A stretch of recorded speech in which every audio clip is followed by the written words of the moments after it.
तो चलिए आज गोता लगाते हैं एक बहुत ही अनोखे स्रोत में। जी। हमारे पास 13 फरवरी 2026 की एक मुरली है और इसका शीर्षक ही अपने आप में मतलब एक पहेली जैसा है। हाँ, बिल्कुल। मीठे बच्चे, यहाँ तुम्हारा सब कुछ गुप्त है, इसलिए तुम्हें कोई भी ठाट नहीं करना है, अपनी नई राजधानी के नशे में रहना है। ये शीर्षक सुनते ही मन में कई सवाल आते हैं। एक तरफ गुप्त यानी छिपा हुआ और दूसरी तरफ राजधानी का नशा। ये बाहरी सादगी और एक जबरदस्त आंतरिक विश्वास के बीच का एक संतुलन है। बिल्कुल। ये मुरली दरअसल आध्यात्मिक चेतना, कर्म के गहरे रहस्य और समय के चक्र के बारे में एक पूरा नक्शा पेश करती है। तो आज हमारी कोशिश यही रहेगी कि इस नक्शे को थोड़ा समझा जाए। ये गुप्त राजधानी आखिर है क्या, ज्ञान और भक्ति के रास्ते में इतना बड़ा फर्क क्यों बताया गया है, और सबसे अहम, कर्मों को बदलकर दुनिया की बादशाही पाने का ये पूरा विचार क्या है। जी, चलिए एक एक परत खोलकर इसे समझते हैं। जरूर। तो शुरुआत इसी गुप्त राजधानी से करते हैं। मुरली कहती है कि अनुयायियों को बहुत सादा रहना है, कोई बाहरी दिखावा नहीं करना। जी, कोई ठाट बाट नहीं। हाँ, और फिर एक गीत का जिक्र आता है, तुम्हें पाके हमने जहां पा लिया। कहा गया है कि ये गीत सुनते ही अपनी उस गुप्त राजधानी का नशा चढ़ जाना चाहिए। ये सिर्फ एक अच्छा महसूस करने वाली बात है या इसका कोई गहरा मतलब है? ये महसूस करने से कहीं ज्यादा गहरा है। यहाँ नशा शब्द का इस्तेमाल किसी भौतिक या अस्थायी खुशी के लिए नहीं हुआ है। अच्छा। यह एक स्थायी चेतना की स्थिति है। मैं विश्व का मालिक हूँ कि एक आत्म जागरूकता। वाह। मुरली इसे अटल, अखंड और अडोल बादशाही कहती है। यानी एक ऐसा आंतरिक साम्राज्य जिसे कोई छीन नहीं सकता, जो 21 जन्मों तक कायम रहता है। तो ये नई राजधानी सिर्फ एक मानसिक अवस्था नहीं है, बल्कि इसे पाने के लिए कर्म भी श्रेष्ठ करने होंगे। हाँ, बिल्कुल। मुरली में इसके लिए एक मेहनत का जिक्र है। जी। ये किस तरह की मेहनत है? क्या ये कोई शारीरिक तपस्या या कर्मकांड है? नहीं, नहीं, बिल्कुल नहीं। ये मेहनत पूरी तरह से आंतरिक है। आंतरिक? हाँ, ये है 5 विकारों काम, क्रोध, लोभ, मोह, अहंकार पर विजय पाने की मेहनत। मुरली के अनुसार इन्हीं 5 दुश्मनों ने हर इंसान को धर्मभ्रष्ट और कर्मभ्रष्ट बनाया है। मतलब उनके मूल स्वभाव और श्रेष्ठ कर्मों से गिरा दिया है। तो ये सिर्फ इन विकारों को दबाने की बात है या इन्हें जड़ से खत्म करने की? क्योंकि दबाना तो अस्थायी हो सकता है। ये बहुत अच्छा सवाल है। यहाँ दबाने की बात नहीं, बल्कि बदलने की बात है। और इसका तरीका है परमात्मा की श्रीमत, यानी उनकी दी हुई श्रेष्ठ सलाह पर चलना। ओके। मुरली का सार यही है कि इन विकारों पर विजय बाहरी कर्मकांड से नहीं, बल्कि एक आंतरिक अनुशासन और परमात्मा की निरंतर याद से मिलती है। जब मन उस सर्वोच्च सत्ता की याद में रहता है, तो ये विकार अपने आप कमजोर पड़ जाते हैं। तो यही वो मेहनत है जिससे व्यक्ति स्वयं को राज तिलक दे सकता है। जी, बिल्कुल। तो ये आंतरिक मेहनत एक खास समझ या ज्ञान पर आधारित है, और यहीं पर मुरली ज्ञान और भक्ति के रास्ते को बिल्कुल अलग अलग बताती है। ये अंतर क्या है और ये इतना महत्वपूर्ण क्यों है? देखिए, ये अंतर बहुत बुनियादी है। मुरली कहती है कि भक्ति मार्ग में पुराने समय के ऋषि मुनि भी परमात्मा के पूर्ण स्वरूप को न जानने के कारण नेति नेति कहते थे। नेति नेति यानी ये भी नहीं, ये भी नहीं। हाँ, वो खोज रहे थे। लेकिन समय के साथ जब चेतना और गिरी, यानी तमोप्रधान हुई, तो शिवो हम का नारा लगने लगा। मैं ही शिव हूं। सही। लेकिन भक्ति में तो ईश्वर को कण कण में सर्वव्यापी मानना एक आम बात है। मुरली इसे एक समस्या की तरह क्यों दिखती है? इसलिए क्योंकि सर्वव्यापी मानने से एक बहुत महत्वपूर्ण रिश्ता खत्म हो जाता है, पिता और बच्चे का। अगर परमात्मा पिता हैं, तो बच्चे को उनसे विरासत में कुछ मिलना चाहिए। अधिकार का सवाल उठता है ना?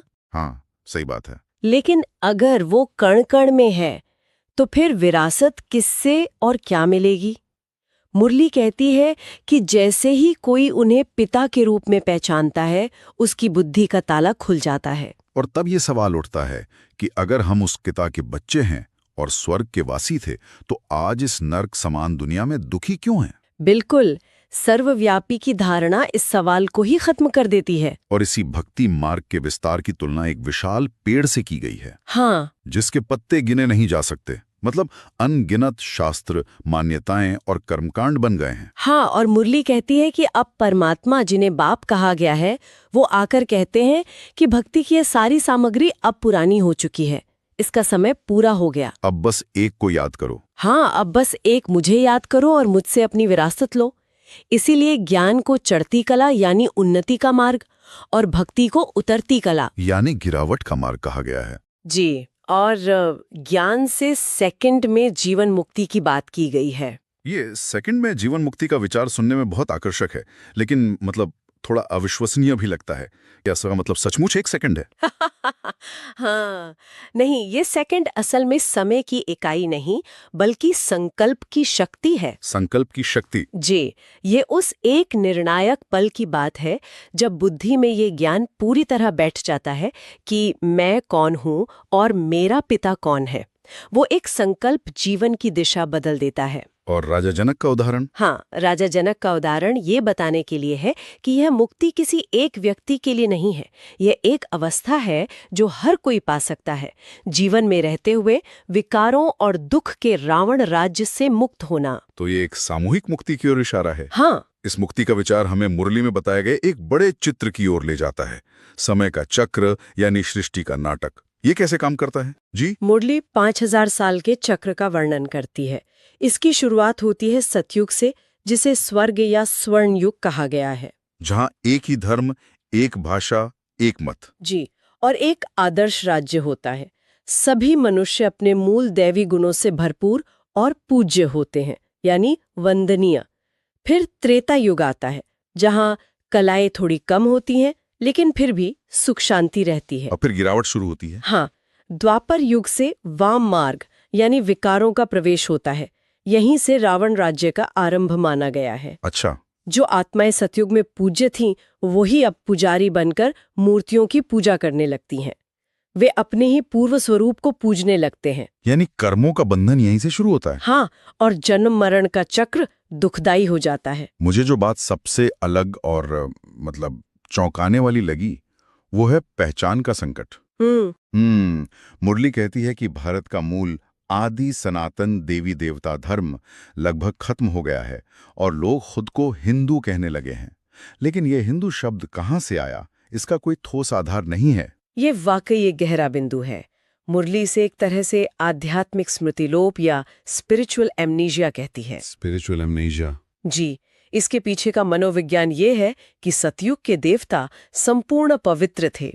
आज के मनुष्य जब खुद को देखते हैं तो विकारों से भरा हुआ पाते हैं। तो वो खुद को देवता कहने में संकोच करते हैं। बिल्कुल।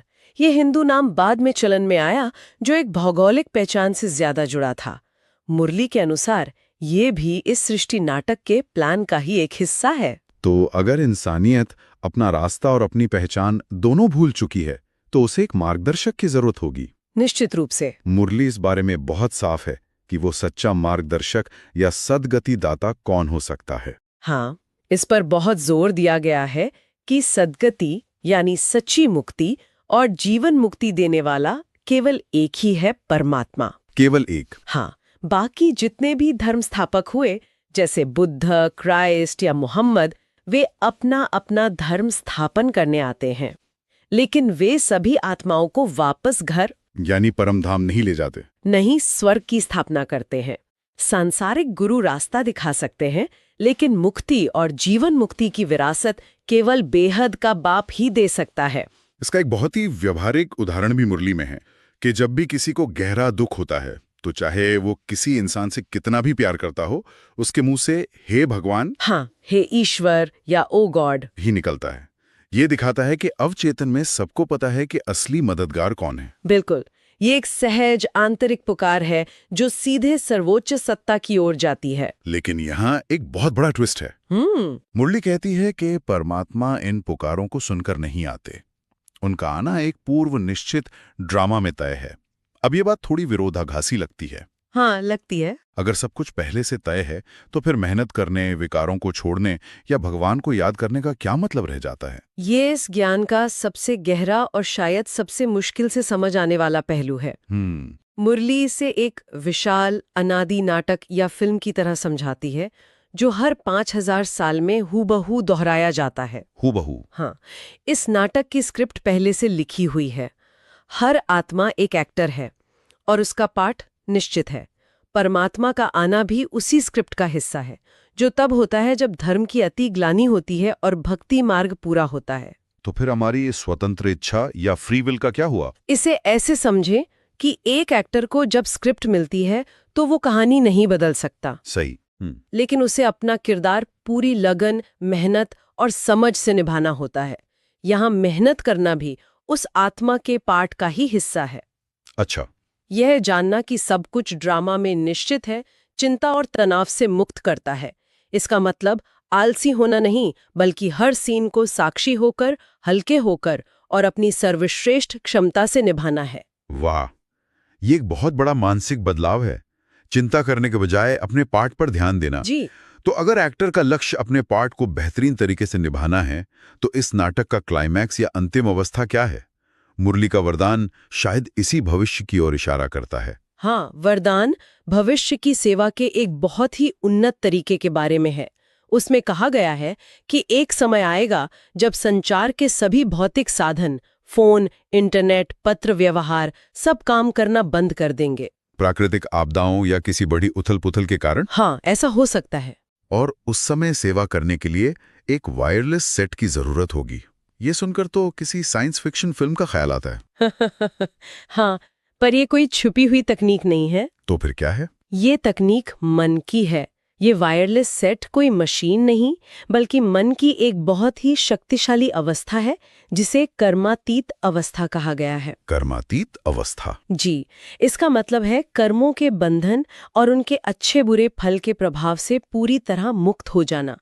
जब मन इतना स्थिर, शांत और शक्तिशाली हो जाता है, तो उसके संकल्प ही तरंगों की तरह काम करते हैं। ये टेलीपैथी जैसा ही हुआ? हाँ, लेकिन आध्यात्मिक सेवा के लिए। यानी विचारों के जरिए दूसरों तक शांति, शक्ति और मार्गदर्शन पहुंचाना, ये तो वाकई एक बहुत ऊंची अवस्था है। बहुत ऊंचे। मुरली कहती है कि इसका अभ्यास अभी से करना है।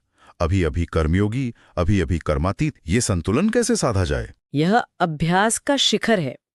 कर्मयोगी मतलब दुनिया में रहते हुए, अपनी जिम्मेदारियां निभाते हुए, हर कर्म को परमात्मा की याद में करना।